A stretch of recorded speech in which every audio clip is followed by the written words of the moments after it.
So we couldn't figure out, how do we get them out? How do we get them out? And then Paul came up with this very complicated idea that only the boss can come up with because it's expensive. And he drew this very simple, like line drawing of the room tilted in this rock face and with a hole running up, the cavern. And he drew it, and we all looked at it and kind of nodded because there was silence in the room, and he's like, I know, I just spent $150,000. You have a great guy like James who kind of, very quickly comes up with this charcoal sketch, and, you get very excited about it because it's going to be awesome. And at that point, you're kind of committed to the cost because out of desperation, it's the only cool way you know how to get them out of the room. The bar bet stunt kind of epitomizes the whole episode. It's something that you can show someone very quickly, and then to actually do it is very, very complicated. So they have to build this kind of intricate lattice work that Carter remembers from an old bar bet that you can kind of put 3 knives together and span between 3 mugs and hold another mug. And so we're doing like that, 10 times bigger with big, 2x10 planks. I mean, when you're designing puzzles and stuff like that, it's pieces of paper, it's, a painting or a wall or some device. But when you have people crawling all over your stuff, it gets a lot more involved and a lot more complicated. The problem that we're trying to get past right now is, of course, you can see we have 7 guys trying to do this right now, big burly construction people, and we need for 3 not-so-burly actors to be able to do this while standing on 12-inch beams 15 feet up in the air. So, obviously, that would probably be impossible to do, especially with the whole counterweight of the board, having to hold the board, all the way out. So, we're figuring out right now where to put a pick so that it can lower into place and look like the 3 of them are lowering it into place.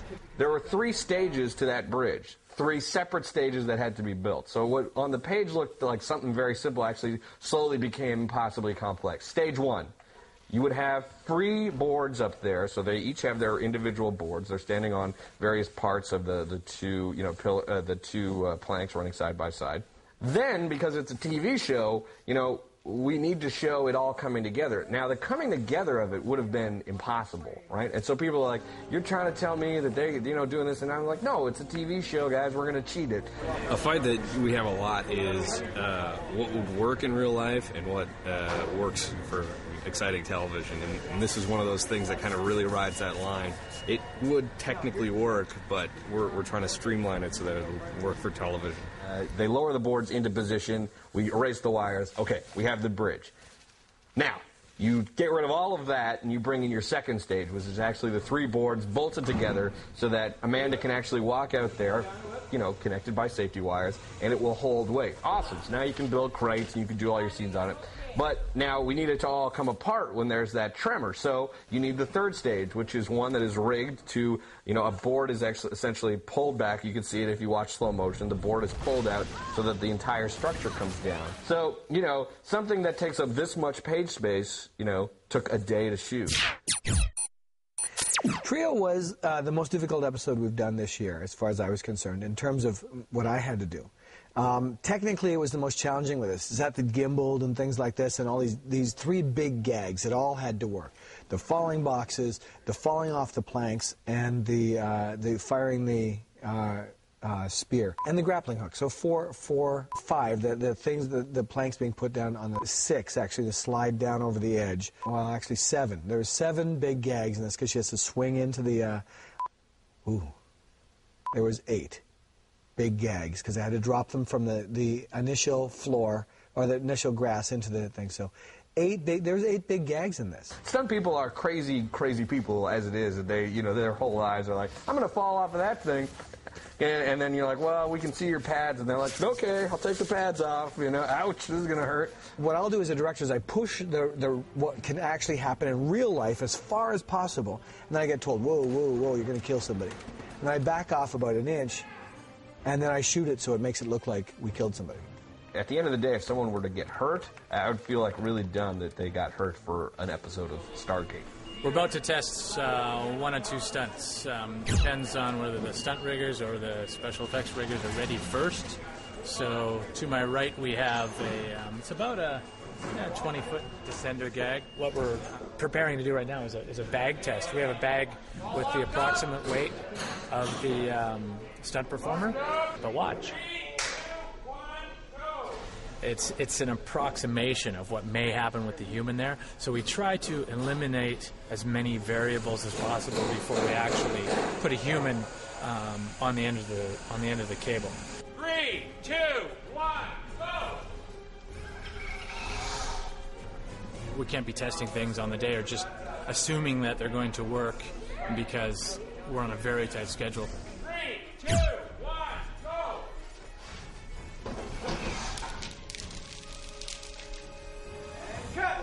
What's happening now is you're just getting it just before you jerk the stop, and it should be them stopping you up there. So it's falling and grabbing and just making it look much more panicked on the way down. 2, 1, go! What I like to do in situations like this is nothing. I stand to the side. I let the professionals do the work. 3, 2, 1, go!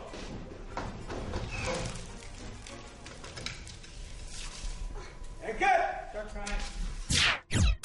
Up here is the Carter stunt double, standing on top of 2 or 3 wooden boxes.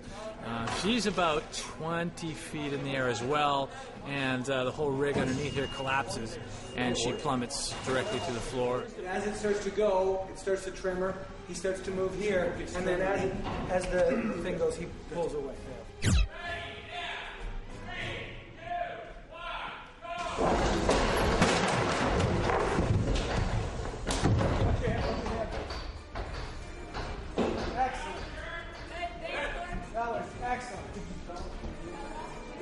Yeah, that was excellent, guys. That's great. Well, I hope it works on the day. Ready, and 3, 2, 1, go!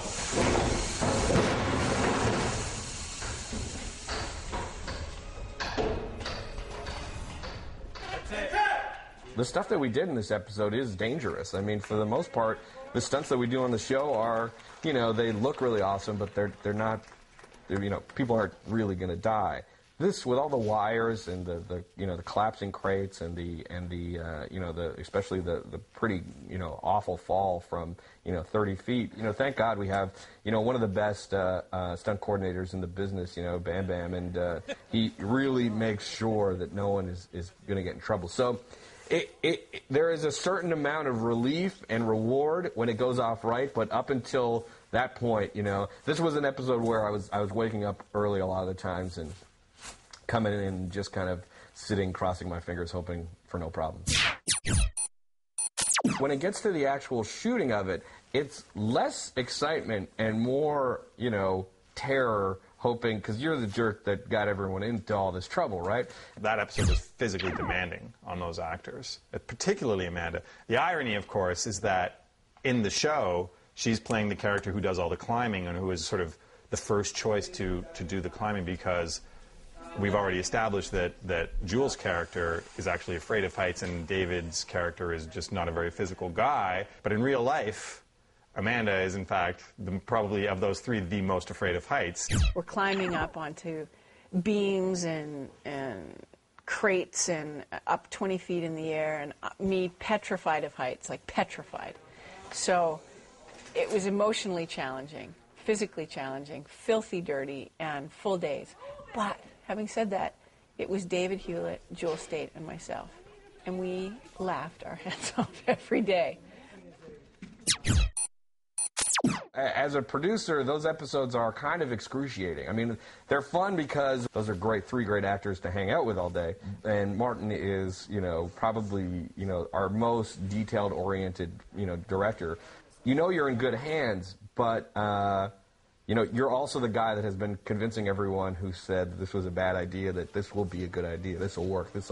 So, you feel, both Martin and I think felt that we had put ourselves personally on the line a lot trying to convince everyone that we could do an episode this complicated in only 8 days, But, visually, for an episode that takes place in a single room, it's actually great to look at. There's so much happens in this episode, and it's pretty exciting.